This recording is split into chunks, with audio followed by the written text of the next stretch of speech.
Сәлеметсіздер ме, құрметті көрермендер? Каналға қош келдіңіздер. Бүгінгі тақырыпта әйелдердегі циститті қалай емдеуге болатыны жайлы айтатын боламыз. Тақырып қызық болса, видеоны соңына дейін көріп, каналға тіркеліп өтіңіздер. Циститті басқа аурумен шатастыру қиын. Іштің төменгі бөлігіндегі тартылу сезімімен жиі зәр шығару және несеп ағардағы жану көптеген әйелдерге таныс. Әйелдер ерлерге қарағанда органның анатомиялық құрылымына байланысты қуықтың қабынуынан әлде қайда жиі зардап шегеді. Әйелдердің уретрасы кеңірек және қысқа. Бұл инфекцияны қоздырады. Цистит қуықтың қабынуы қуыққа жұқпа кіргенде пайда болады. Аурудың дамуына қуықтың шырышты қабығын тітіркендіретін мынадай факторлар себепші болады. Олар дененің қатты тоңуы, тәтті не болмаса тұздалған тағамдарды көп қолдану, спиртті ішімдіктерге үйір болу, сондай-ақ іштің қатуы. Цистит кіші дәреттің аз мөлшерде үзік қиындықпен шығуымен сипатталады. Ауырсыну әртүрлі, шаншып не күйдіріп ауырады. Кіші дәреттің соңына қарай күшейеді. Зәрге қанда араласуы мүмкін. Кейде дене қызуы көтеріліп, жүрек айниды. Аурудың жіті кезінде дәрігер ұсынған емдік курсты толық қабылдаған жөн. Болмаса, ауру созылмалы түрге өтіп кетеді.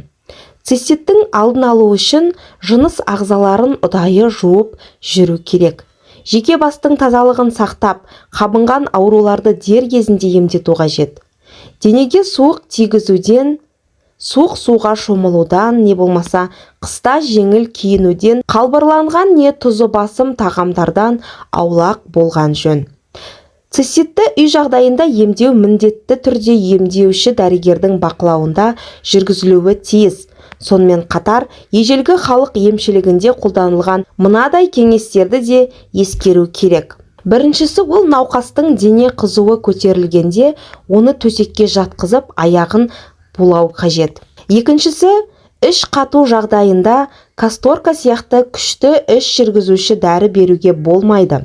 Мұндайда қарапайым әдістерді қара өрік, шикі сүт, сәбіз шырынын қышқылт қырыққабат жегізу арқылы ішті жүргізу қажет. Жіті циститті емдеу үшін бұрындары мынадай емдәм қолданған. Қызыл кірпішті ортасынан қақ бөліп, екі бөлігін де отқа мұқият қыздырады. Екеуін де бос шелекке салады. Шелектің бетін қалыңдау шүберекпен қымтап, үстіне дене тигізбей кірпіштің ыстығы басылғанша отырады. Кейін жылы киініп, көрпе жамылып жатады. Осында 2-3 емнен кейін циститтен жазылып кетеді. Мұндай халық емі әсіресе әйелдер үшін өте пайдалы. Дәрілік өсімдіктерге келетін болсақ, мұнда ең пайдалысы ол итмұрын, шиповник. Итмұрынның тамырының қайнатпасы, яғни ұнтақталған итмұрын тамырының 2 ас қасығын 1 стакан қайнаған суға салып, 15 минут қайнатып, кейін 2 сағат тұндырып, сүзгіден өткізеді. Күніне 4 рет жарты стаканнан тамақ алдында ішеді. Екіншісі ит бүлдірген, брусника деп айтады орыстарда. Ит бүлдіргеннің жапырақтарының қайнатпасы. 2 шай қасық жапырақты 1 стакан суға салып, 15 минут қайнатып, салқындатады. Сүзгіден өткізеді. Циститке, нефритке шалдыққан адам күні бойы аз-аздан жұтымдап, ішіп жүру қажет. Үшіншісі, мың жапырақ шөбінің тұнбасы. 2 шай қасық шөпті 1 стакан қайнаған суға салып, 1 сағат тұндырып қояды да, кейін сүзгіден өткізеді. Күніне 4 стаканның 1 бөлігін 4 рет тамақтан бұрын ішеді. Төртіншісі қарбыз. Қарбыз күшті зәр айдағыш. Қарбыздың суы қуықтағы тасты ерітеді. Және де 5-шісі шөптер қоспасы. Ол дала қырық буыны 15 грамм, қас табан 15 грамм, жол желкен жапырағы 20 грамм, бәрін қосып талқандап, бір ас қасығын 2 стақан қайнаған суға шай сияқты бұқтырып 1 сағат тұндырады. Кешке жатарда жылы күйінде бір жола бірақ ішеді. Бір емдеу мерзімі 15 күн.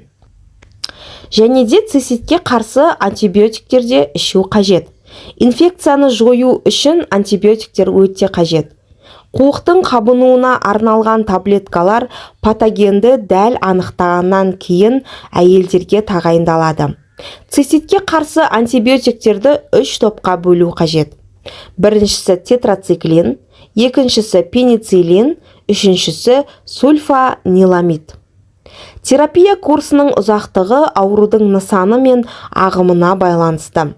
Ал емдеу 1 аптадан аспайды.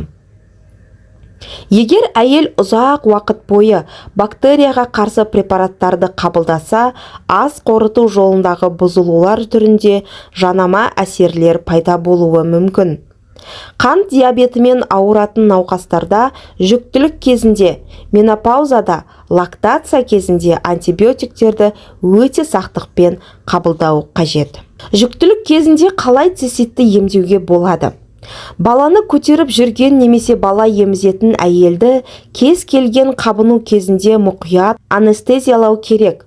Өкінішке орай, әлсіз иммунитеттің фонында жүкті әйелде циститтің өршуі жиі кездесетін құбылыс.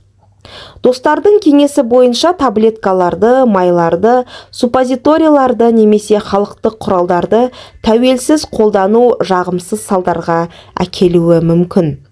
Жедел қайталанудың немесе жиі зәр шығарудың алғашқы белгілерінде дереу дәрігерге хабарласыңыз.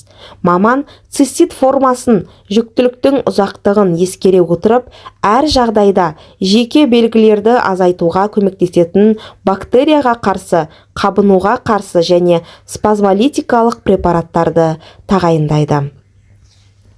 Созылмалы циститті қалай емдеуге болады? Яғни хронический цистит. Медицинаның қазіргі даму деңгейіне қарамастан, ешқандай дәрігер әйелге созылмалы циститтің толық емделуіне кепілдік бере алмайды.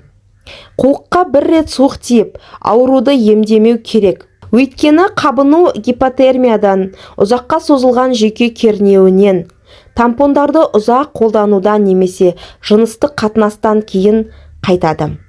Аурудың алдын алу және оны емдеу үшін есірткіден басқа алкогольсіз, темекі шегусіз, дұрыс тамақтану арқылы салауатты өмір салтына көшу маңызды.